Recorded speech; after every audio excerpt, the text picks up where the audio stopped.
Estamos no ar, sejam bem-vindos ao TorqueCast, seu bate-papo automotivo no Torque. Máximo, eu sou Felipe Xavier. Eu, Wilson Saldanha. E hoje a gente tá com esses caras especialistas em eletrônica, que os caras andaram mais ou menos umas 4 horas pra chegar aqui pra conversar com a gente. Eu tô lisonjeado por isso, cara, de Pô, verdade. nem me fala, os caras, são mais de 350 km os caras andaram pra vir aqui bater esse papo com a gente, cara. Você tá... Os caras são... Agora você tem que fazer valer a pena, viu, os pedágios que eles pagaram. Verdade. Rafael, da Chiptronic, muito obrigado. Felipe também, da Chiptronic, muito obrigado por vir prestigiar a gente aí. A gente que agradece. É um prazer, né, Felipe? Vamos trocar uma ideia aí, vamos ver que a gente consegue agregar pro podcast de vocês. Não, com certeza, a gente vem acompanhando o trabalho de vocês, parabéns, inclusive, pelo trabalho. Obrigado. E, pra gente é um prazer. A viagem até é tranquila, né? Pega a Castelo ali, já tá aqui, mas vale muito a pena, com certeza. E tenho certeza que hoje vai ser muito produtivo, muita coisa pra gente conversar aqui. Obrigadão. Com certeza, obrigado, bacana. Pô, legal. Eu vou começar como sempre. Lógico. Eu quero saber de vocês dois, como que vocês começaram no segmento automotivo e quem é a maior inspiração de vocês? Show, vamos lá. Bom, vou começar aqui então também, né? De Felipe para Felipe. Cara, setor automotivo para mim é algo que faz 8 anos mais ou menos que eu tô envolvido. Eu comecei com a Chiptronic, inclusive. Antes, nunca tinha trabalhado com nada semelhante. Eu trabalhava na companhia de saneamento. A Sabesp, né? Bacana.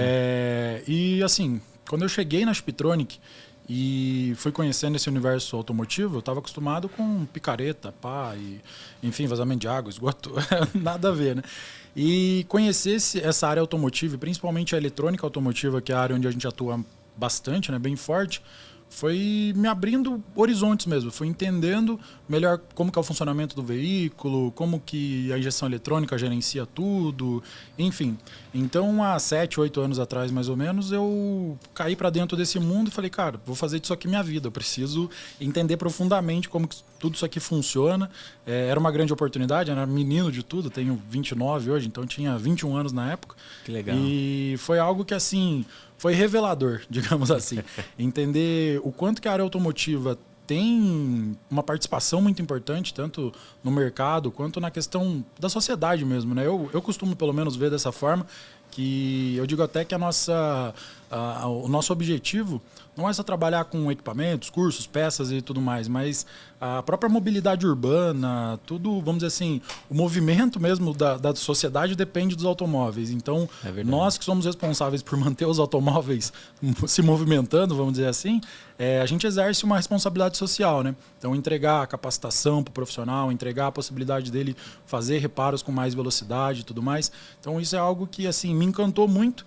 E aí, desde então, eu venho estudando a área, me aprofundando cada vez mais e, graças a Deus, tive essa oportunidade de poder estar dentro desse mercado hoje, que eu acho que é um mercado realmente excepcional, assim. E como maior inspiração, eu diria assim que os próprios mecânicos, sabe? Mecânico, eletricista, os profissionais da área são uma grande inspiração, porque eu fui aprendendo que o mecânico, óbvio que ele tá para ganhar dinheiro, ele quer ter os recursos dele, é disso que ele vive. Verdade. Mas muitas vezes você tem um mecânico que é o cara que ele só consegue dormir se ele souber que ele entregou o carro do cliente, né? Então eu acho que essa missão, vamos dizer assim, esse senso de responsabilidade com o próprio trabalho, de entender que tem uma outra pessoa que depende daquilo e você fazer disso algo que vai além do dinheiro, que vai além de qualquer ganho, né? Isso ser a sua paz de espírito, vamos dizer assim. Então os profissionais dessa área eu vejo como grandes inspirações e é o que eu busco levar para minha vida também, né? Como eu sou alguém que atende esses profissionais, então eu sei da minha responsabilidade também em entregar uma solução para eles, em ajudar a resolver problemas e tudo mais. Então isso para mim foi algo que mudou minha vida mesmo e hoje eu sou um apaixonado por essa área, digamos assim. Que bacana. Show de bola, hein? Show de bola, uma baita história aí. Eu comecei bem jovem também, só que eu já comecei numa indústria metalúrgica, trabalhava já no departamento comercial, fornecendo peças para grandes sistemistas, né? E fui me desenvolvendo lá, tive algumas passagens por algumas distribuidoras e também já estou na Chiptronic, pelo menos aí entre uma passagem e outra, pelo menos 6 anos. Então eu venho da indústria metalúrgica, passo por distribuidores de peças e fixação E depois me especializo mesmo na área de eletrônica automotiva, né? Que é o que a gente trabalha hoje. Eu com foco em pesado, né? Já tive bastante no circuito duas rodas. E o Felipe já no leve, né, Felipe? Exatamente. E uma coisa que eu acho que é legal apontar é que assim, né? Nós estamos em Piraju, então Piraju é uma cidade com 30 mil habitantes, onde, como toda cidade pequena, não tem tantas oportunidades assim de você conhecer o Brasil, que está até o mundo, né?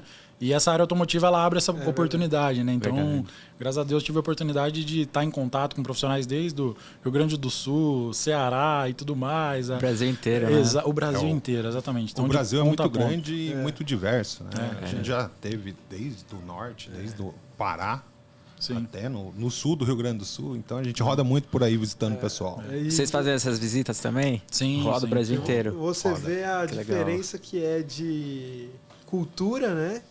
E falando não da cultura do país, mas culturalmente no nosso mercado, certo. Né? O jeito que um mecânico trabalha no sul é totalmente diferente do mecânico no norte, no nordeste, no sudeste. Se você olhar para o meu segmento que é diesel, principalmente no motor hoje, o motor diesel é caríssimo. Sim. E você vê pessoas montando de diversas formas. Exato. Você vê desde aquele laboratório climatizado, que a gente sabe que precisa ter, até o cara montando em cima do cavalete na terra, entendeu? E um é melhor do que o outro? Não, isso aí é a cultura regional, as possibilidades. É o que o cara tem na mão ali. Isso, e é uma das missões da nossa empresa, da Shiptronic, que é democratizar a tecnologia. E às vezes falta até conhecimento. Exatamente. Às vezes o cara, aquilo ali é o que ele sabe. Né? Ele não pai tem, com filho, né? Ele não tem ideia do que ele precisa fazer. Porque assim, uma coisa era você mexer nos motores do 1111, 1113. Sim. Outra coisa é mexer nos motorzão do Scania novo, né? Sim. Então... Pegar um Scania NTG lindíssimo. Exato. Então, assim... E o cara abre o motor do mesmo jeito. Ele acha que é a mesma coisa, entendeu? Com certeza. Com certeza. E uma coisa que a gente vê muito é, por exemplo, se você pega o mercado de 1960, 1990, você não teve, principalmente na linha leve, né, do que eu observo mais assim, você não teve grandes mudanças estruturais nos veículos, então tinha essa coisa de aprender de pai para filho e tudo mais, a oficina sempre é uma coisa hereditária, né? Exato. Então, agora, quando você pega a injeção eletrônica, a partir ali de 91, se eu não me engano, né, que começa o Gol GTI e tudo mais... Se pegar de 90 a 2000, de 2000 a 2010, as diferenças nos sistemas desse veículo são muito grandes. Então é o tipo de coisa que já não dá mais para aprender, para ensinar de pai para filho. Então é o tipo de coisa que começa a exigir mais do profissional, o mercado evolui, o mercado muda. Então, com essas novas exigências, é importante o profissional estar ligado nisso e ter empresas, né, profissionais que possam também auxiliar todo esse mercado a conseguir se desenvolver. Então, é uma coisa que a gente vê como algo importante. E é o que a gente estava falando antes, né, de começar a gravação aqui. A eletrônica embarcada nos veículos, ela vem aumentando gradativa e não tem fim. Exato. Né? E é um caminho sem volta e cada vez mais vai aumentando a autonomia do veículo, os controles do veículo eletronicamente. Você vai diminuindo o controle humano e aumentando o controle autônomo do carro, né? E isso mexe diretamente com os mecânicos que vão mexer nesse carro. Com certeza, com certeza. Eu até brinco com o pessoal, às vezes eu falo, cara, a chance de sair o Onix carburado em 2023 é zero. Pode ser que saia o Opala elétrico, mas o Onix carburado é quase impossível. Então não tem muito espaço para regresso dentro dessa área de tecnologia, né? Então... Uma coisa legal que eu vi que eles fazem lá é os cursos, né, que vocês dão. Pô, isso é muito bacana. Perfeito. Rafael, quer falar um pouquinho? A gente tem plano de capacitação. A gente traz a eletrônica para dentro da oficina do cara. Se o cara nunca teve nenhuma experiência com injeção eletrônica, a gente tem o curso de injeção eletrônica. Aí o cara fez o curso de injeção eletrônica e quer mexer com o imobilizador. A gente vai lá na sequência e ensina o cara a mexer com o imobilizador, que é uma coisa importante.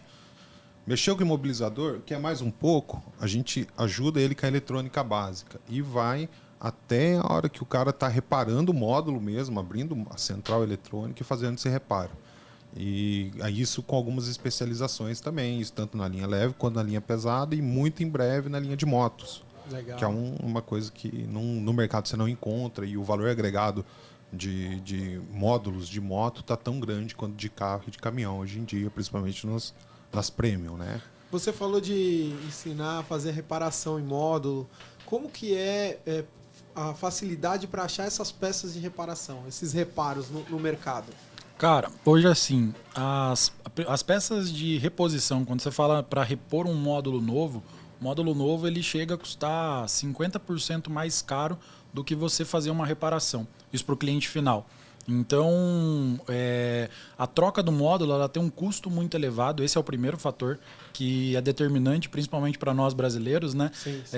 A gente teve que se virar desde muito cedo. Então, por isso que essa história da tecnologia automotiva ela se mistura muito com a história da Chiptronic. Até eu gosto de contar um pouco sobre o nome Chiptronic, né? De onde que veio. Que o primeiro serviço que a gente começou a oferecer lá no interior de São Paulo, lá em Piraju mesmo, com uma oficina que a gente tem até hoje, que chama Ingetron. Na época era uma oficina bem pequena. Então, nossas raízes é dentro da mecânica automotiva. E o primeiro serviço eletrônico que a gente ofereceu é a mudança de mapa de gasolina para álcool. Então, certo. A gente foi pioneiro, né? Fomos para a Itália para buscar essa tecnologia. Nosso diretor, que é o André Miura, fez um curso no Senai e tudo mais, teve toda uma trajetória. A família dele já era da área automotiva também. Veio para o Senai, fez um curso de injeção eletrônica, alguns outros, e voltou para lá com essa ideia de trabalhar com serviços diferenciados. Buscou tecnologia fora e o primeiro serviço que a gente ofereceu era esse. Só que acontecia, quando você só trocava o mapa de injeção, o cliente não via muito, tipo, mas você não fez nada no carro, né? É só ir lá no posto botar álcool, então, que vai funcionar do mesmo jeito.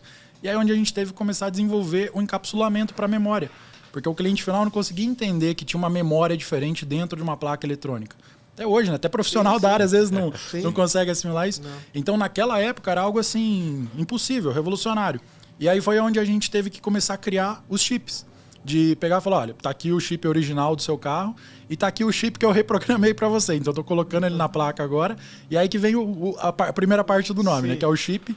E o Tronic vem, obviamente, da eletrônica. Então, todo o nosso desenvolvimento é em cima disso. Então, voltando na pergunta, o primeiro ponto é essa questão do valor para reposição. O segundo é a dificuldade que muitas vezes você tem para encontrar. Tem módulos que você não encontra no mercado. Tem módulos que simplesmente são assim... Você tem centrais microhíbridas mesmo, que são módulos que eles têm um gel de proteção ali, que é muito, muito difícil, né? A linha Fiat entre 2005 e 2008, principalmente, esse tipo de módulo você não encontra no mercado. Então, quando ele dá algum tipo de problema, a reparação acaba sendo uma solução muito mais viável, tanto financeiramente, quanto no sentido do profissional que está atendendo o cliente, fazer o cliente esperar menos tempo, poder resolver o problema com mais velocidade. Carro dentro da oficina é um problema, né? Sim. Pode riscar, pode, enfim, é um risco que a oficina pode pegar fogo, aí, ó. O carro lá dentro. Exatamente, então é um risco maior. Então, assim, quanto antes ele conseguir liberar o cliente, melhor. Então, tem a questão do custo agregado ao reparo, que é bem mais interessante, e também tem essa questão da escassez de peças, né? Por isso que o reparo acaba sendo algo bem interessante. E agora, na pandemia, tivemos um agravamento muito forte, né? Porque com a falta de semicondutores... Verdade. Eu ia fazer essa pergunta. A gente não tinha mais central eletrônica no mercado. O pessoal estava esperando um tempão. E agora imagina, quando você fala de um carro de passeio, é um problemão pro cara ficar com o carro parado. Sim. Agora imagina um caminhão de 1.900.000 parado. É um custo muito grande. E já na Europa existe essa tendência da reciclagem também, né? Porque antes você troca o kit, você não troca só a central.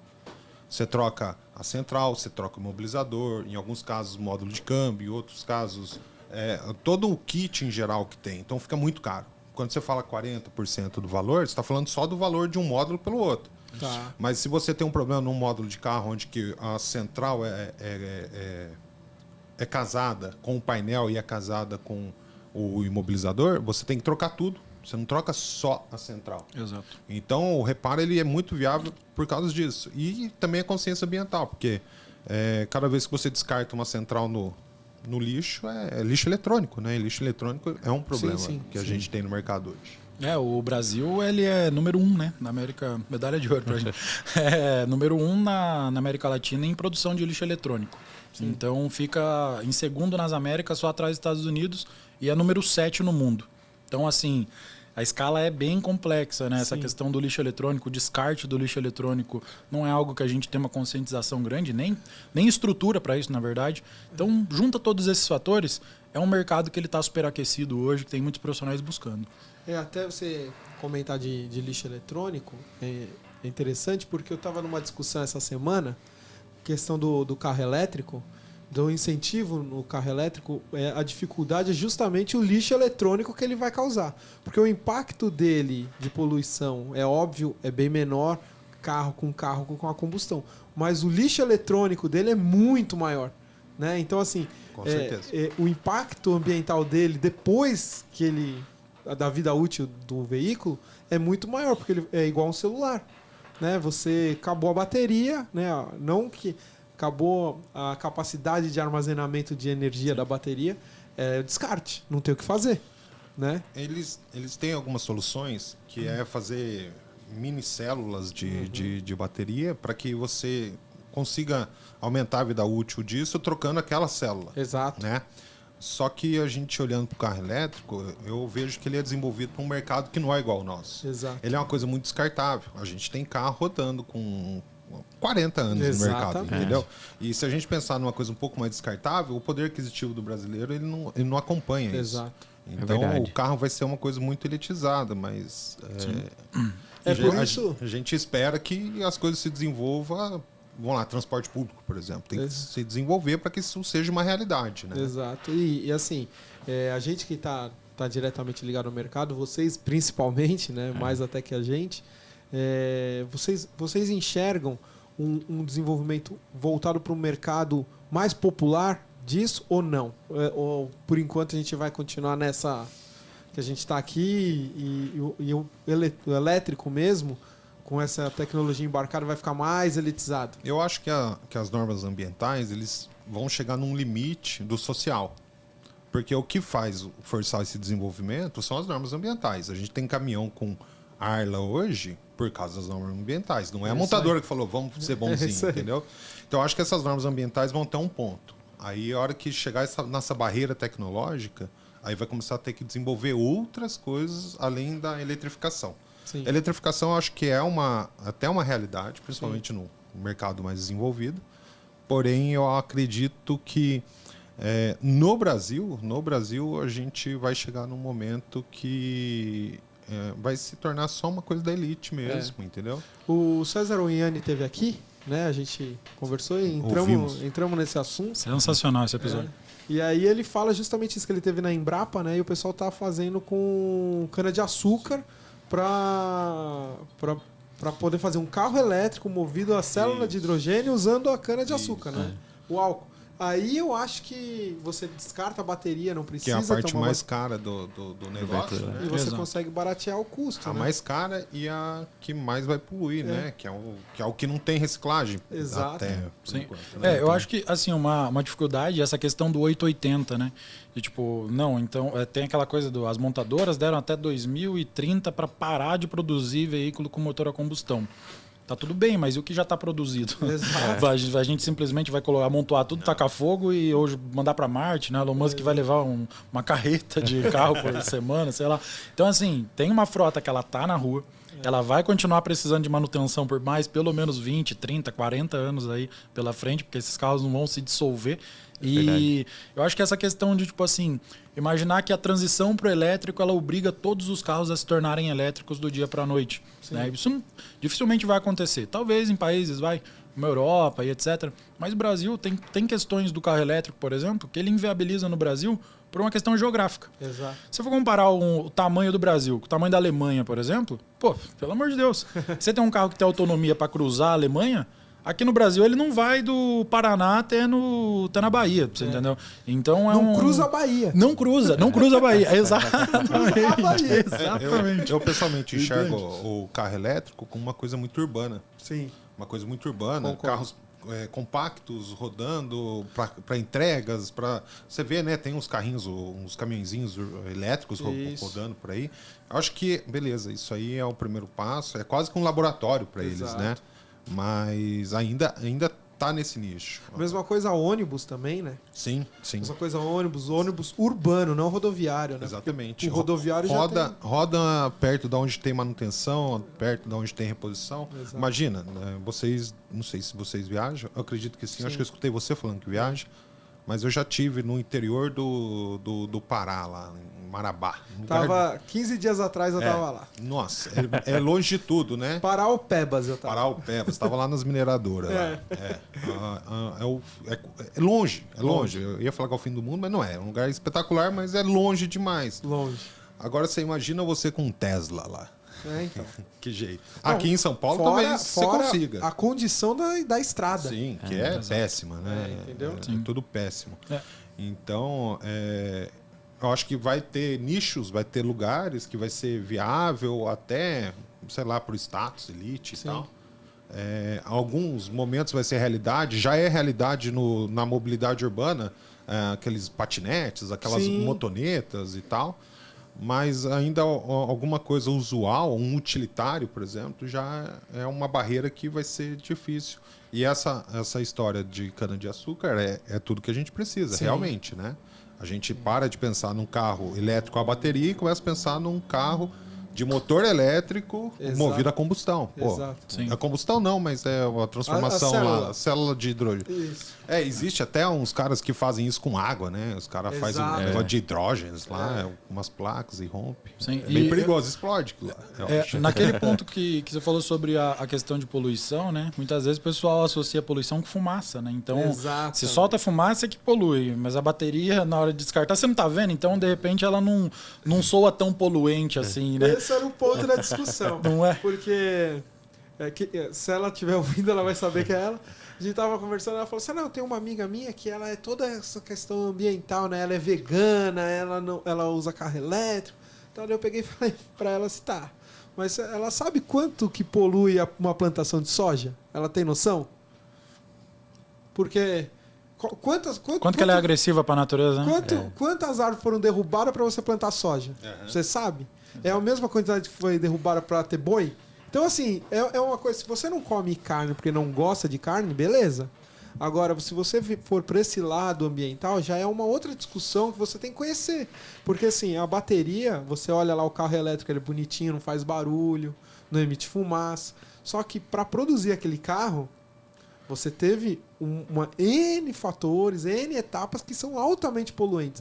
Principalmente a da bateria, né? Sim, e tem uma coisa que eu não vejo muita gente falando sobre carro, principalmente sobre o carro elétrico, eu acho que é uma deficiência grande, principalmente para quem gosta muito de carro, né?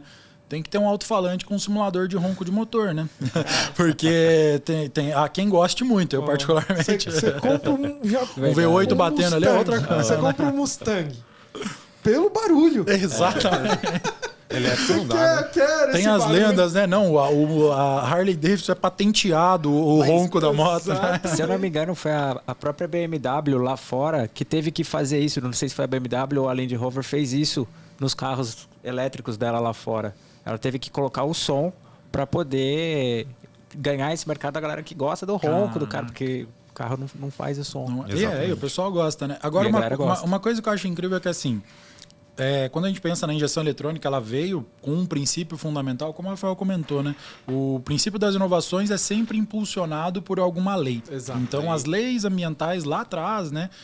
Que começaram a impulsionar o desenvolvimento da injeção eletrônica, que tem o princípio de aumentar a autonomia, reduzir o consumo, mas principalmente reduzir a emissão de gases poluentes. Que até aí, beleza. Até aí, ok. Tá certo. Só que eu acho que um fator em comum que o motor a combustão, que a gente conhece hoje, com o sistema de gerenciamento que a gente conhece hoje, e de um carro elétrico, é a questão da eletrônica. Porque a eletrônica ela acaba sempre voltando. Então, seja elétrico, seja a combustão, o gerenciamento, uma placa de gerenciamento eletrônico, ela sempre vai ter que existir. Então, aí nesse caso, você não tem como fugir disso, né? Essa seria a minha pergunta agora. Deixando o carro elétrico um pouco de lado, mas falando do carro autônomo, ou com controles eletrônicos, né? Sim. Que diminuem a capacidade de controle humano. Como que vocês enxergam isso a longo tempo e como que a Chiptronic está se preparando para isso? Porque hoje a gente já tem carro com controle para estacionamento, carro com controle de rampa, controle de declive, controle e etc. de tração. Controle de tração e etc. Né? Parte de suspensão. Como que vocês veem isso? Olha, hoje assim, Eu acredito que tem uma frase que baseia toda a nossa filosofia de ensino lá. Nós trabalhamos com cursos e equipamentos e que responde muito, acho que vai muito de encontro com essa pergunta. Nós falamos que é o seguinte: reparar é a consequência de dominar o funcionamento.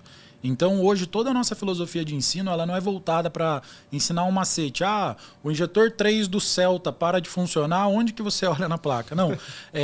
Até porque tem outra parte também da nossa filosofia que junta com isso, que é assim: a tecnologia ela sempre vai se curvar à eletrônica. Independente de qual placa você queira montar para executar qualquer que seja a função, você vai precisar respeitar as leis da eletrônica. Diodo é diodo, resistor é resistor, capacitor é capacitor, trilha é trilha, e sempre vai ser assim até que alguém invente ou descubra uma nova eletrônica. Outro caminho que não seja esse. Exatamente. Então eu acredito que assim, com todas as inovações que o mercado já propôs, e mesmo com as que virão, que a gente não imagina até onde isso pode chegar, né? Tecnologia é algo muito surpreendente, Sim. Mas dominar os princípios do funcionamento da eletrônica vem se tornando cada dia mais uma responsabilidade do reparador automotivo. Porque se ele não tiver esse conhecimento de qual que é o princípio fundamental de funcionamento dessas peças, assim como um motor. Se você tentar desmontar um motor só para trocar a biela, sem saber o que ela faz, como que ela funciona, de que forma que ela se comporta ali dentro, você é um trocador de peça. É diferente Exato. de ser um reparador. Né? Verdade. Então eu acho que a eletrônica ela entra muito nisso E também. o desafio ele é principalmente nas empresas independentes, né? Quando a gente pensa Sim. em montadoras, concessionárias, eles têm todo um plano de treinamento. Quando ele lança um projeto, lança a capacitação junto, né? Tem reciclagem, Isso, né? reciclagem. Sempre estão passando por reciclagem. E tudo mais. Agora, quando a gente olha para o mecânico independente, que é o nosso cliente, que é a grande massa das oficinas, Sim. né? Ele precisa recorrer a empresas como a Chiptronic que traga essa informação, tira essa informação do nível alto só de engenheiros, né? E leva para ele poder ter essa solução dentro da oficina dele. Quando a gente está falando agora de eletrônica, esse tipo de eletrônica embarcada é uma coisa muito nova ainda, né? Está muito atrelado ainda até garantias e tudo mais. Mas é já que vai romper essa barreira e vai. Porque, a gente começar a falar, o Focus 2015, ele já tinha o assistência de estacionamento, né? Sim. Então, 2015 já é 7 anos. Já são 7 anos. Isso. É uma série de sensores, né, que faz análise do espaço e tal. Exato. E controla de forma autônoma o carro. Exato. Entendeu? E é a base mesmo do que a gente está vendo se desenvolver e tal. Até do piloto automático em alguns casos, aqueles carros que não deixam você trocar de faixa num momento inoportuno e tal. Uma série de sensores. Os sensores deixaram de ser apenas grandezas físicas para grandezas elétricas, começaram a analisar imagens também, que é importante. Exatamente. Entendeu? Porque a inteligência artificial que está lá, ela precisa saber o que está acontecendo, né? Exatamente. Aqueles carros que tem, tipo, as câmeras são laterais, mas ele forma uma visão panorâmica como se estivesse olhando o carro de cima. Exatamente. Tipo, é um negócio absurdo, né? Então isso aí é toda uma eletrônica fina, né? Uma eletrônica sofisticada, aliada a softwares de cada vez mais potentes, com placas mais potentes ainda para ter uma capacidade de processamento real. Então o mecânico independente ele precisa evoluir, se atualizar, entrar no mundo da informática e entrar no mundo da eletrônica. A gente tava falando agora, não lembro com quem, que a gente falou justamente isso, que vai ter o cara mecânico, que mexe na mecânica do carro, e vai ter um técnico em eletrônica atrás dele falando, faz isso, faz aquilo, e já programando o carro do computador. Você vai ter o notebook dele lá, o próprio celular ligado no carro. As empresas especialistas em mecatrônica já são uma realidade, né? A gente vê grandes empresas que tem sim o seu setor de injeção eletrônica, o seu setor de motores, o seu setor de molas e tudo, e lá tá lá, o setor de elétrica está evoluindo para a eletrônica. Não, e é genial isso que você falou. Na semana passada eu conversei, a gente tem vários casos desses, mas é que semana passada agora eu conversei com um cliente e ele repara a placa de PlayStation 4, cara. Ele falou, é o seguinte, os caras da minha cidade aqui vêm trazer módulo para mim, pergunta se eu consigo consertar, se eu consigo reparar, porque eles sabem que eu trabalho com eletrônica, controle remoto e tudo mais, sou especialista em PlayStation, né, que é uma placa um pouco complexa e tudo mais. Sim. E o pessoal começou a me procurar, eu fui dar uma pesquisada sobre esse mercado, vi que não tem ninguém na minha região que faz. Então, assim, os profissionais da eletrônica estão vendo oportunidade dentro da área automotiva, só que aí você tem uma barreira que é o seguinte... Imagina, por exemplo, que dentro da placa tem um driver que faz o acionamento da bobina. Ele é responsável, ele é um transistor, então ele recebe um comando do processador e aciona a bobina ali constantemente. Só que ele está em contato direto com a bobina. E a gente sabe que uma bobina que estiver mal aterrada, ela já pode estar em curto. Exato. Então, vamos dizer assim, o chacoalhão que esse componente pode tomar, então tanto que 60%, 70% dos defeitos de módulo está dentro desse bloco. A gente divide normalmente o módulo por blocos, né? Tem 3 ou 4 blocos, dependendo do sistema. E nesse terceiro bloco, que é o bloco de comando para atuadores, é onde você encontra boa parte dos defeitos. Só que aí que tá. Você dá uma placa dessa na mão de um técnico eletrônica, ele consegue fazer um mapeamento, vamos dizer, ele fez um curso e tudo mais, e ele troca o componente que está ali queimado, ele troca um transistor, que é simples, você faz uma dessoldagem, solda um novo, 0 a 0, ela vai funcionar. Vai funcionar por 5 segundos no carro, porque a bobina continua em curto, ela vai queimar de novo o componente. E aí o serviço do cara que ficou mal feito e tudo mais. Então a barreira para o profissional da eletrônica é o domínio sobre a injeção, é o entendimento de como que o carro funciona. Exatamente, então, isso que eu ia falar. Ele tem um entendimento eletrônico, mas ele não tem um entendimento automotivo. De sistemas. Aonde ele está aplicado. A gente tem o sistema de freio, que é o diesel, que é a minha área.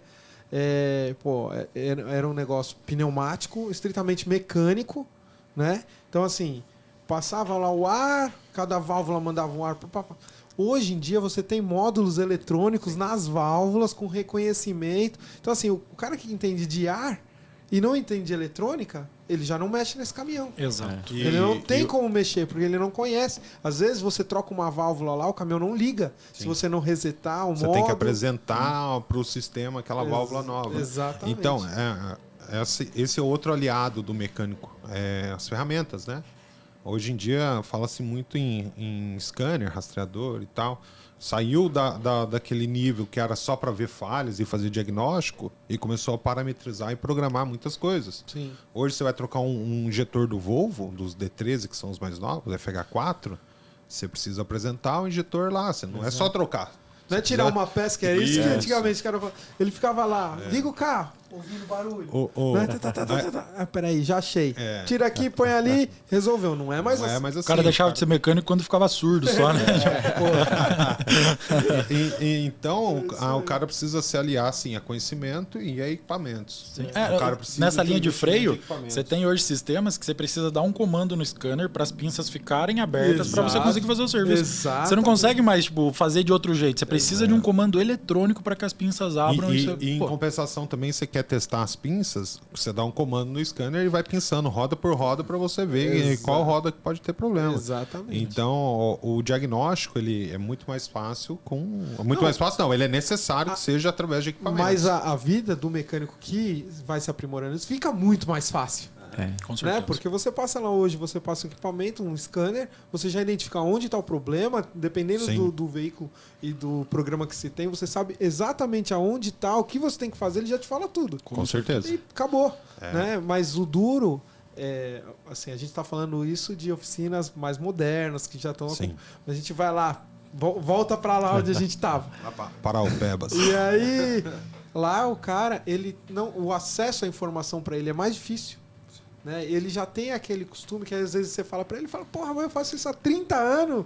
Você vem aqui agora e falar que é outra coisa? Mas esse cara tá apanhando da renovação da frota, né? Que... Porque você tá nesse mercado diesel, principalmente, mesmo que seja no local mais remoto que tenha, a frota não tá mais antiga, não, irmão. Não, e principalmente nesses lugares que, por exemplo, mineração ou soja, cara, isso aí é só... top, é só veículo top que tá rodando lá. Eu tive em Rondonópolis o frotista tem essa consciência, né? Do quanto que um veículo novo é importante, porque ele é um investimento que vale a pena. Se tem um veículo ali que pode dar problema a qualquer momento, ele é prejuízo. Exatamente. Eu estive em Rondonópolis há um tempo atrás, um mês atrás, um mês e meio, mais ou menos isso, né? Sim, mais ou menos. E a quantidade de carreta que passa na rodovia lá é coisa absurda, né? E eu parei um dia lá e fiquei... É só aqueles bitrenzão... É só Volvo, Scania, DAF, é só bitrem mesmo, puxando rodotrem e vamos lá. E eu parei e fiquei olhando. A gente conhece mais ou menos com a idade do caminhão. Eu não consigo ver caminhão com mais de 5, 6 anos de uso ali, não. Então, o que acontece? Toda oficina Ali na beira, você anda na beira ali, o cara, por menos que esteja, ele tem alguma ferramentinha eletrônica. Por menos qualificado que ele seja, ele tem uma ferramentinha eletrônica. E se ele não tiver, ele está gastando uma grana terceirizando. É isso que está acontecendo. Ele tá erguendo a mão e falando assim, ô irmãozinho, vem cá, vem cá. E o cara tem que ir toda hora com o scanner lá, o cara fica ganhando dinheiro do próprio vizinho. Eu conheço mecânico que ele não tem posto físico, ele só presta serviço terceirizado. Sim, então tem o cara muitos tem outros lá o mercado. mecânico e ele tem lá os equipamentinhos dele, aí chama ele vai lá, liga, fala, eu tenho um cliente que ele tem uma van. Ele tá lá no interior do Paraná. E ele vai de oficina em oficina e dentro da van ele carrega todos os equipamentos dele. Sim. E ele tem quase todos os equipamentos nossos. E ele repara módulo também. E quando ele tira o módulo do caminhão e faz o reparo ali, ele não precisa colocar no caminhão de novo para testar. Ele tem o nosso simulador de bancada. O que é o simulador de bancada? É um equipamento que simula a injeção eletrônica do caminhão de imperfeitas condições. Ele liga o scanner naquele cara lá e consegue ver se o reparo dele foi eficiente ou não. Esse cara, você fala com ele que você quer montar uma oficina para você? Ele falou, não quero. Se Deus quiser, não. Porque ele fica lá de oficina em oficina. E quando ele tá com um monte de servicinho acumulado, ele para na garagem dele lá, o cara não paga aluguel, não paga. É a casa dele. É a casa dele. É a casa dele, o carro dele. Sim. Né? Então, assim, e é requisitado demais, porque o conhecimento dele é muito grande. Mas aí é que tá. Se os mecânicos, né, que já tem a oficina e tem os clientes, porque esse cara não tem, ele tem, o cliente dele é a oficina. Quem tem os clientes é a oficina. Né? Então, se a oficina, o reparador da oficina, o dono, ele próprio ou colocar o funcionário dele para fazer o treinamento, ele acaba com esses caras, né? Exatamente. Ele, assim, é uma responsabilidade, né, cara? Você como dono do negócio. Pô, você tem que olhar para tua empresa, porque assim, ó, o mecânico, a gente nota muito isso ali, pelo menos nos mecânicos de linha leve. Eu não sei como que é o nível de consciência dos mecânicos de linha diesel, eu tenho mais contato com o pessoal de linha leve. Às vezes um pouco de dificuldade de se enxergar como empresário. O cara, ele se vê como um mero prestador de serviço, como se ele fosse o solucionador de problema. O cara é um baita de um mecânico, o cara tem um big de um conhecimento, um puta de um tempo de mercado, só que ele se vê como um prestador de serviço. E qual que é a diferença de se ver como prestador de serviço e se ver como empresário? Você, como empresário, você tem que estar olhando para o futuro. Você tem que olhar para a tua empresa e entender que o que você fez por 10 anos não é porque deu certo que vai continuar dando certo nos próximos 10. Deus abençoe que dê. Mas com as mudanças que a gente está comentando aqui que o mercado está impondo, o mercado não está sugerindo. Até eu falo para alguns clientes nossos o seguinte: se o módulo vai dar problema ou não, se o cara vai perder a chave ou não, se vai ter que trocar um painel ou não, isso você não pode escolher. O que você pode escolher é se você vai oferecer o serviço quando o cara precisar. Essa escolha está na sua mão. Os problemas, os defeitos, isso você não pode escolher, não está na sua mão. Dizer sim ou não para tipo, não quero que esse carro dê defeito. Meu, ele vai chegar com problema e a única escolha que você vai poder ter feito é se capacitado ou não. E é uma outra coisa que assim, às vezes o pessoal acha que começar a entender de eletrônica, você tem que montar um laboratório, investir alto para poder então entrar para esse mercado. Cara, se você ainda não tá, se você puder, show, porque é um mercado extremamente escasso e que é super rentável, obviamente, por uma lei de escassez. Mas se você não está num ponto ainda de ter um potencial de investimento total, de montar um laboratório, pelo menos vai buscar conhecimento, cara. Exato. A gente tem webinar no YouTube, tem, sabe, nem que seja um conhecimento gratuito, mas se aproxima da eletrônica. Quebrar um pouco esse paradigma de que a eletrônica é uma caixa preta, que ninguém mexe e que tem que ser um cara muito especialista naquilo ali para ele poder... Cara, hoje tem, né, a nossa empresa, tem outras empresas no mercado que oferecem essa capacitação. Não quero trabalhar com reparo. Tudo bem, mas pelo menos entenda como que um módulo funciona, como que uma eletrônica funciona, se aproxima disso, porque não tem... Daqui para frente, não tem muito como fugir, entendeu? Eu em 2018, teve a Latibus aqui, a feira de ônibus aqui. E aí eu fui. Tinha duas empresas com ônibus elétrico lá, né? Duas empresas. A Eletra, que é brasileira, e a BYD, que é chinesa. Aí agora, semana passada, teve de novo. E eu fui de novo. Agora tava a BYD, a Eletra, a Marco Polo com ônibus elétrico, a Mercedes com ônibus elétrico, a Volvo com ônibus elétrico. Todos eles eletrônico. Então, assim, o mecânico diesel, ele vai fazer o quê num bicho desse? Nada, porque é tudo diferente. Até nem a ferramenta dele funciona. Porque eu tava Eu tava olhando a loja do mecânico lá e a Tramontina lançou um carrinho de ferramentas. Sim. Todas isoladas, todas elas emborrachadas, né? Agora eu fico imaginando um mecânico que não está muito atento a isso, chegando com a chave dele lá e metendo a chave lá. Meu senhor. Não, e aí você para pra pensar, o cara vai falar pra você, aí você fala pra ele, não, mas daqui 30 anos, que é quando esse carro vir aparecer pra mim, eu já tô aposentado e tal. Tudo bem, mas a sua empresa vai fechar, meu amigo? Você vai parar de comer? Não tem uma continuidade, você né? não vai... a empresa só funciona pra te atender ou é uma empresa que você tá montando que vai perpetuar? Né? Porque se ela vai perpetuar, você precisa acompanhar o desenvolvimento do planeta. Exatamente. Sabe que uma das conversas que a gente tem com nossos clientes, porque é muito cliente independente, né? A gente atende grandes frutistas, grandes empresas, mas atende muito independente. E uma das consciências que a gente tenta implantar no cara não é só a consciência de que ele precisa se atualizar, mas do que a empresa dele precisa evoluir. Exato. Entendeu? Que é a visão de empresário. Isso, que a visão né? de empresário, a visão de dono, a visão de continuidade, um plano de negócio. Exato. Quando a gente vai ajudar o cara a montar um laboratório, a gente não vende só os equipamentos. A gente, junto com o cara, a gente consegue fazer um plano de negócio baseado no nosso know-how, que é muito grande nisso. Que para vocês é interessante que a empresa se perpetue, né? Isso. A gente ajuda o cara a montar uma empresa dentro da empresa dele, Sim. entendeu? Não é só reparar módulo. O reparo de módulos é um negócio à parte que tem seus atalhos e tem suas dificuldades, seus desafios, né? E quando a gente ajuda ele a fazer esse plano de negócio, o sucesso dele fica muito mais fácil, né? Muito mais fácil do que se ele for só um aventureiro nesse segmento. Até porque uma das maiores dificuldades que tem no reparo de módulo, eu já ouvi muita gente falar, reparo de módulo não dá certo. Reparo de módulo não sei o que, repara, depois quebra. É o retrabalho, né? E se o cara não tem a qualificação certa e não tem os equipamentos certos para garantir que não tem esse retrabalho, principalmente no segmento diesel, que é mais complicado ainda, é muito difícil, né? Eu conheço muito mecânico que fala, não, eu não mexo. Sim. Eu não mexo. Não põe a mão. Tem o cara o problema não era o módulo, né? Qual que é esse cara? É o cara que ele pegou lá, por exemplo, você tem uma falha de bobina, que de repente pode estar num chicote, que ele não conseguiu identificar. O problema não era o módulo, até que ele tentou abrir o módulo com uma chave de fenda e arrancou 3 componentes com a chave de fenda. Agora é o módulo. Não era. E agora virou. Então, assim, por isso que tem que ter mais intimidade com isso. Tem que entender. Às vezes nosso mercado é um mercado bem conservador, digamos assim, né? Dos bons costumes. Lá de trás a gente tem essa consciência e às vezes o pessoal tem um pouco dessa dificuldade para mudar essa mentalidade, né? Só que, cara, o mundo é outro, não tem como. O que valia ontem, talvez depois de amanhã já está ultrapassado, já não é mais a mesma coisa. Precisa, tá ligado? E vocês produzem reparos também para o mercado de reposição ou não? Ou vocês só produzem os equipamentos de vocês? A gente, primeiro, a gente atua no treinamento.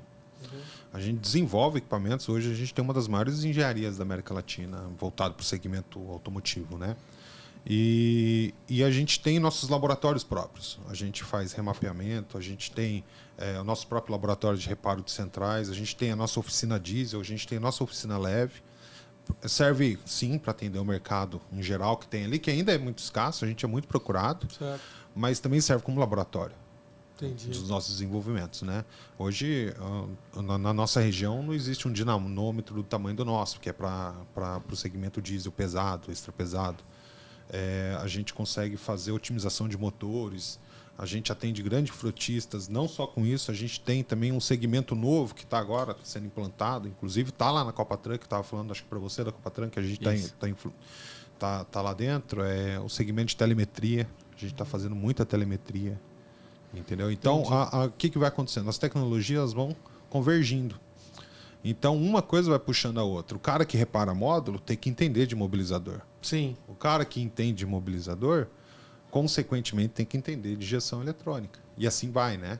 E a gente tem equipamento para injeção eletrônica, a gente tem o scanner diesel, um dos mais vendidos no mercado hoje. A gente tem scanner de moto também, que é o líder nacional.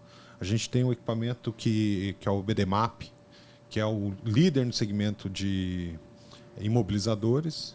A gente tem simuladores de injeção eletrônica para testar módulos na bancada. A gente tem equipamento de remapeamento de central para otimização de motores, principalmente de diesel, para a fim de consumo de combustível e tudo mais, ou performance, se o cara quiser.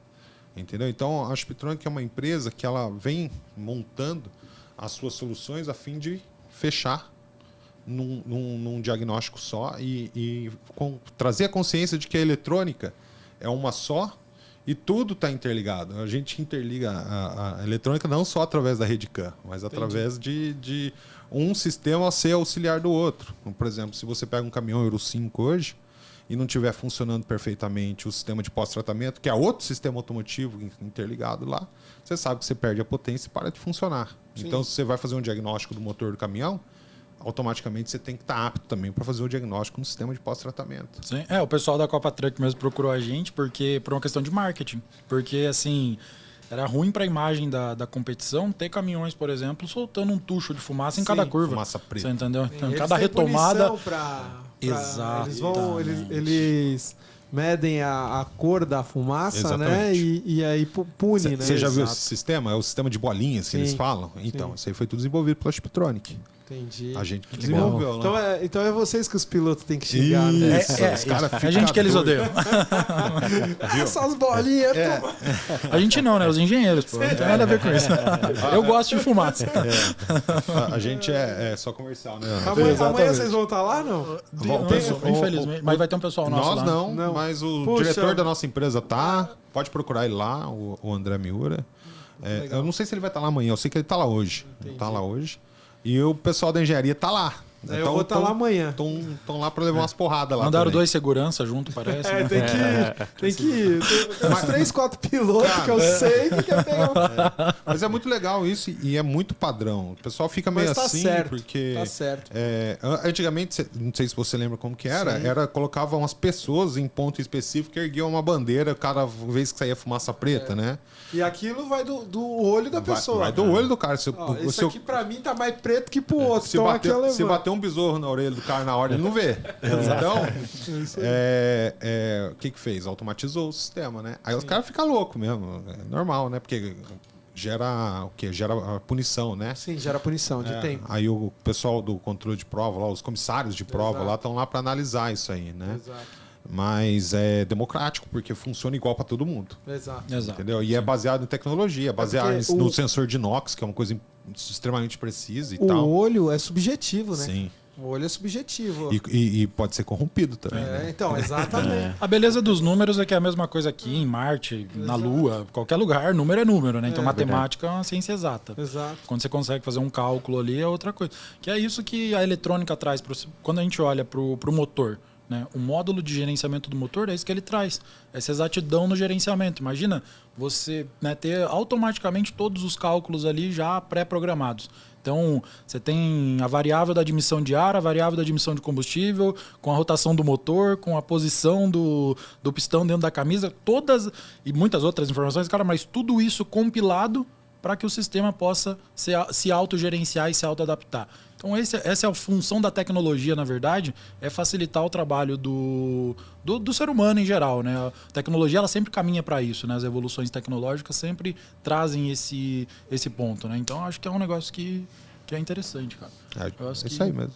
Eu acho assim, igual você falou, antigamente na Copa Truck realmente era feio. Sim. Você via a hora que eles davam uma retomada, fumação todos preta. Eles, aquele fumação preta. Sem contar a quantidade de motor batido, né?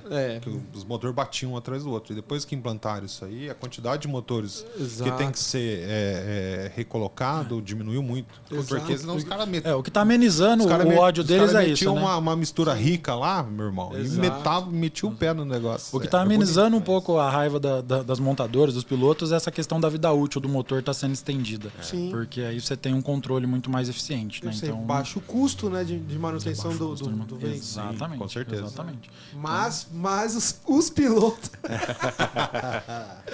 Não, porque o cara tá lá para aceitar o pé, né? Claro, tá lá pra mas isso, isso envolve muito acerto, né? Porque o acerto do motor que você tem em Interlagos é totalmente diferente de Londrina, que é diferente de Goiânia e é diferente. E o cara precisa acertar o motor conforme o autódromo. E eles andam no limite, né? Eles podem dar lá 5 pontuação, eles não trabalham com 4, não, eles trabalham com 5, né? E aí lenha, mas é isso que traz competitividade, né? Ficou mais competitivo o negócio. É lógico. Tinha uma equipe mais forte, e essa equipe começou a empatar ali e a gente vê, a gente acompanha, né? Isso. E essa questão de telemetria que o Rafael citou é interessante porque, assim, tem muita telemetria já no mercado, né? Tem muita, principalmente essa parte de rastreamento, questão de carga e tudo mais, então isso aí já é meio que clássico do mercado. Mas um diferencial que a gente conseguiu trazer é porque como nós temos toda essa parte de protocolo CAN, por desenvolver scanner, né, desenvolver ali o diagnóstico do sistema, a gente conseguiu juntar uma coisa com a outra. Então nós temos tanto essa parte do posicionamento geográfico, essa parte aí do rastreamento, digamos assim, quanto a questão também da funcionalidade do veículo enquanto ele está ali rodando. Então, por exemplo, o motor ocioso é uma grande dor de frotista. Às vezes você pega lá vamos dizer assim, carga e descarga de bebida. O cara deixa o ar... Óbvio, né? O motorista vai deixar o ar-condicionado ligado ali, ele vai descarregar as caixas dele de coca, do que é que seja. Entendeu? Então, o que acontece? Isso aí é um custo a mais para a frota, que você calcula lá no final do ano, para um frotista que tem centenas aí de veículos, faz uma baita de uma diferença, entendeu? Então, esse é um ponto que a gente conseguiu trazer junto, que é além da questão do rastreamento, trazer também ali esse ponto do autodiagnóstico enquanto o veículo está em movimento, né? Reduzindo a própria parte de reparação, podendo trabalhar de forma mais preventiva, porque você que é da parte de peça sabe que o custo do preventivo é muito mais baixo do que o custo do reativo, digamos assim, né? Desculpa. Não, que isso. A telemetria nossa, ela enxerga a RedCam a um ponto tão profundo que em alguns veículos você consegue fazer até o diagnóstico quando ele está andando. O cara tá andando lá com o veículo dele e acende luz de injeção, ele cata e manda a mensagem, eu ligo para a central lá, o cara que está operando o sistema de telemetria consegue ver qual falha gerou. Pra você ter uma ideia de tão profundo que é. Então, é muita tecnologia. Isso é muito bom, né? Para o pessoal que está na frota ali, Sim. que faz controle, né? Hoje não, ontem, sexta-feira, eu estava conversando com o pessoal, a gente visita muita frota, essa semana que eu tirei para visitar a frota de ônibus, e você pega uma frota estritamente profissional, que faz controle de tudo, você vai falar com um cara lá de uma peça tal, ele sabe quanto impacta no consumo de diesel. Os cálculos estão muito precisos. Agora, no mesmo tempo, você sai dali, anda 2-3 quilômetros, vai para uma outra frota que o cara não sabe nada. Não sabe nada. Fica nítido a diferença, né? E aí você fala, pô... E normalmente esse tipo de frota tá quebrando, o cara tá endividado. É um mercado muito competitivo, né? Exato. Então, o cara que fecha uma torneirinha ou outra lá, ele consegue ter um diferencial competitivo que vai refletir em custo. O custo do transporte é uma coisa muito pesado, né? Quando você fala de telemetria, você não olha só o consumo de combustível, você olha o conjunto em geral. Exato. Eu tenho até a opção de ver se o cara está usando freio motor ou não. Exato. Entendeu? Aí, por exemplo, o consumo de lona é um consumo caríssimo. Pneu é caríssimo. Só que o frotista que não é tão controlado, ele não consegue olhar para isso. Então a gente está nessa missão aí de conscientizar o cara. A gente entrega a solução, não só a solução para o cara olhar, mas a gente treina o cara para que o cara então, porque às vezes a gente fala muito, usar isso. Indo já, né, para nossa ramo aqui, peça, né? O cara, às vezes, ele fala assim, eu comprei tal peça de tal marca, eu paguei 20% mais barato. Beleza, mas esses 20% mais barato que você pagou na peça ali, compensa no veículo? A durabilidade, né? Porque ela dura 20% só a menos do que a outra? Ela dura a mesma coisa? Se ela dura a mesma coisa e desempenha a mesma coisa e custa 20%, legal. Agora, se ela já não desempenha a mesma coisa, né? Não te entrega a mesma coisa, o consumo de combustível sobe. Você precisa saber se isso está compensando ou não. Se o cara tiver um nível de cálculo um pouco mais profundo, ele calcula até o setup, né? Exato. Se a peça, dependendo da peça, não é complexo. Exato. É muito complexo a troca. Exato. Então, se o cara tem um setup de 3 dias para fazer o serviço e se ele diminui 20% a durabilidade dela, até... isso aí ele tem que. Esse setup, essa manutenção preventiva ou corretiva, ele tem que colocar no custo. Na ponta do lápis. Só que assim, tem frota que faz. A maioria não faz. Mas é muito mercado. O mercado brasileiro é assim. Quando você começa a falar pro cara, ele dá uma pensada, né? Ele fica ali parado, olhando, pensando, putz. Quanto de dinheiro já não foi pro ralo por causa disso? Exatamente. Agora... E foi pro ralo, né? Porque ele nem viu como que ele perdeu esse dinheiro. Pro ralo. O dinheiro tá indo embora, ele não sabe por onde. Foi pro ralo, não tem o que fazer. Aí entra em dívida, a empresa perde competitividade, perde cliente. Porque não tem o que fazer. Perde em eficiência, porque o recurso é finito, né? Ou seja, se ele tem um caminhão parando mais tempo, ou seja, ele vai ter menos caminhão rodando e vai aumentar o atraso, vai aumentar... Então tem que ser muito eficiente. E hoje em dia, né, se você tem... frota, é isso, é eficiência. Exatamente. Né? Você tem que ser eficiente, você tem que cobrar um preço justo porque a competição está alta. Só que se você não sabe quanto você gasta, como que você vai fazer o custo? E isso a gente falando de frota convencional. Agora vamos falar de frota de refrigerado, de frota de gaiola que transporta carga viva. Exato. Concreto usinado, né, que está em alta. Cara, é um negócio assim... Precisa estar atento. Aquela questão de visão de empreendedor, de olhar para os detalhes e que é ali que tá a diferença entre o cara que prospera e o cara que não prospera está no detalhe, não é no macro, no grandão, não. Geralmente é no detalhe, né, que mora o sucesso. Então tem que estar atento a isso. E uma boa gestão eletrônica, né, um sistema de gestão eletrônica que faz toda essa leitura, que te auxilia a isso, é importantíssimo, né? Absolutamente. Sim. Dados, né? Você pega os dados, transforma eles em informação, porque dados sozinhos são só dados, né? O Kaique, o engenheiro nosso que gosta disso. Dados, informação e conhecimento. Eu falo exatamente isso, cara. Porque assim, dados são dados. Você fala aqui os números aqui, se ninguém tiver ali para te interpretar aquilo, ou você ter o conhecimento para interpretar e aplicar, porque interpretar só também não adianta. Não adianta nada. Se você olhou, entendi. Parou ali, não adiantou nada. Exato, é as 3 etapas, né? Os dados, a informação e o conhecimento. Tem que ter as 3. Né? E aplicar aquilo que você entendeu. Com certeza. Né? Com certeza. Se você não aplica, não adianta nada. E por isso que a gente vê que é, assim, como eu falei no começo, um pouco de óbvio, né? A Spitronic não é uma ONG, não é uma empresa. Como toda empresa está para gerar lucro no mercado, mas também precisa ter um porquê nobre, né? Não dá para também só estar aí para fazer dinheiro vendendo equipamento e mais nada. Não. E o nosso porquê é esse, né? Essa responsabilidade social que a gente enxerga que tem com o mercado, que através das soluções que a gente provê, tanto de ferramenta quanto de capacitação, a gente consegue fazer o nosso papel tornando o mercado mais qualificado, digamos assim. Porque eu me pergunto, né, se os nossos quase 30 mil clientes hoje, dentro das 3 linhas, né, que a gente atua com moto, diesel e leves, se esses caras não tivessem essa solução, né, tem soluções que são exclusivas, tem soluções que são exclusividade mundial. Algumas que a gente comentou aqui, nós participamos de eventos como, por exemplo, automecânica em Frankfurt. A gente chegou a ir para Dubai também, na automecânica. E, cara, assim... Não é porque é a Spitronic, sabe? Nesse momento a gente até entende que tem algo maior do que a Spitronic ou do que nós ou qualquer outra coisa. É uma questão de o Brasil levando uma tecnologia para fora.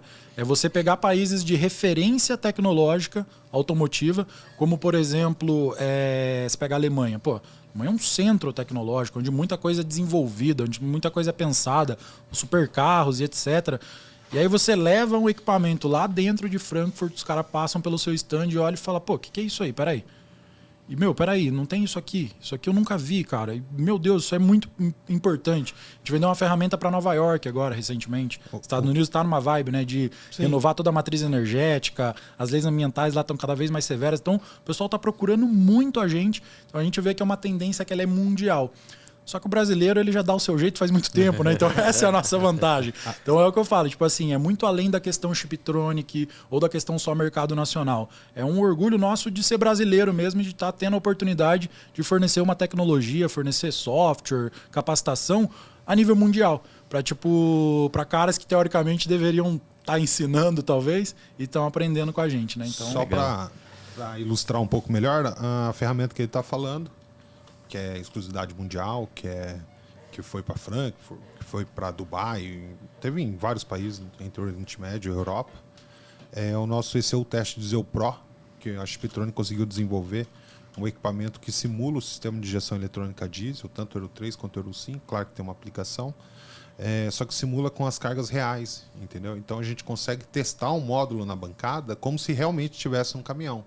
Que é uma coisa que traz a segurança para o cara fazer o reparo, entendeu? Então é um equipamento que você não só testa depois de consertar, mas também que você diagnostica. Porque chega para você do eletricista o módulo e o cara fala assim, ó, tá dando problema no sensor de rotação. Aí você vai ver o sensor de rotação e coloca no equipamento, o equipamento é um gabarito. Aí você liga o scanner nele e se realmente der esse problema tá realmente dentro do módulo. Aí o cara consegue fazer o reparo e consegue testar depois. E por ele gerar as cargas reais de impedância de injetor, de atracamento de injetor e tudo mais, você põe para testar lá e deixa batendo lá por um tempo, sem falhas e tal. Você traz a assertividade desse reparo assim, de uma forma exemplar, entendeu? Sim. Então, e sem contar um software que a gente tem também lá, que ele é um software de mapeamento interno do módulo. Então, vamos pensar, o cara não sabe qual que é o componente ali que gerencia essa unidade injetora. Ele fez todo esse processo que o Rafael comentou, viu que o injetor não está pulsando, identificou isso no scanner, só que ele olha para a placa e fala, pô, e agora? Beleza, né? Onde que tá? Tem 50 componentes aqui dentro, qual que eu troco? E aí você tem um software hoje onde facilmente ele entra, tem uma foto, é um esquema elétrico interno do módulo, uma coisa que também não existe a nível mundial. Existem algumas coisas que foram, vamos dizer assim, umas copiazinhas depois que a gente criou, mas nada que entregue. Normal, né? Normal, e é bom, né? Bom ter, quanto mais soluções, melhor no mercado. Mas nada que seja nesse nível de precisão, né? Então, nós tínhamos um equipamento suíço, que é o Exact Pro, onde a gente mapeou placa por placa realmente. Tem a questão do nosso laboratório também, que ajuda muito a gente. Então, o reparador entra ali, ele clica, unidade injetora 3. Mostra dentro da placa para ele qual é o componente que gerencia. Qual é o caminho da energia que vem desde do processador até a saída dos componentes que eleva a tensão dentro do módulo. Aí o cara, com o conhecimento que ele tem de testar componentes e testar a trilha, ele vai lá acompanhando aquele caminho que deu lá no esquema elétrico para identificar qual é o componente que está com problema. Entendeu? Que bacana. Você deve conhecer esquemas elétricos de carros em geral, que vai até o bocal do módulo. E o nosso é do bocal do módulo para dentro. Entendi. É isso. Legal. Então, e assim, esse é o que e como, né? E o porquê é para que os reparadores possam entrar no mercado. Quero saber que, mesmo que eu não tenha tanto conhecimento, mesmo que eu não seja o Pasquale da eletrônica, eu consigo. Isso normalmente fica restrito às concessionárias, né? Esse tipo de serviço. Né? A concessionária não repara, não. A concessionária, ela substitui. Não, mas é isso que eu tô falando. Esse tipo de atendimento, de detalhe, restrito à concessionária. Exatamente. Né? Os donos do projeto. Né? Exato, é isso que eu quero dizer. E aí eles monopolizaram por muito tempo esse mercado. Né? Exato. Mas a gente dá um jeito. A gente escapa. Pessoal... Acabou já? Pois já. Agora que eu tava acostumando aqui. Cara, pelo amor. Voando, né? Sensacional. Show de bola. Obrigado, viu? Mesmo. Obrigado por vocês terem vindo, andar todo esse trecho aí pra vir até aqui. Pra gente é um prazer. São 4 horas, né, cara, de estrada pra vir bater falar esse papo. 1 hora, né, cara? Né, cara, gente? Obrigado mesmo. Obrigado mesmo. Não, a gente que agradece pela oportunidade, cara. São incríveis. Muito bom conhecer vocês pessoalmente. Conheci só pelo YouTube ali, mais a voz e tal. Então, poder estar trocando essa ideia é sensacional. Acho que nosso mercado precisa disso, né? Todas as partes dele ir se unindo, porque as peças estão aí. Como eu disse, esse mercado vai durar. Pode vir elétrico, pode vir o que for, não importa. Pode voltar a carroça. Tem o que tá aí e que precisa ser reparado. Então, tem muita lenha para queimar aqui. E pra gente participar mais dessa unido, melhor, cena... Né? Da capital é importante, porque a gente está há 4 horas, que nem você falou. Sim. Então não é todo dia que a gente está aqui. A gente tem distribuidores, tem representantes, mas é legal quando a empresa sai, se desloca e vem aqui para trocar uma ideia com vocês, que são do mesmo segmento, só que uma parte de segmento diferente, né? Que vocês estão na reposição de peças. Isso. E a gente está nas ferramentas. Não, mas isso aí. Obrigadão. Obrigado gente, mesmo. Obrigado mesmo. Obrigadão. Rafael, obrigado. Felipe, obrigado. Que é isso também. Eu agradeço, meu xará, Yur. Muito obrigado, viu? Valeu, A gente que agradece. Brigadão. Galera, esse foi mais um TorqueCast, seu bate-papo automotivo no Torque Máximo. Valeu, fui!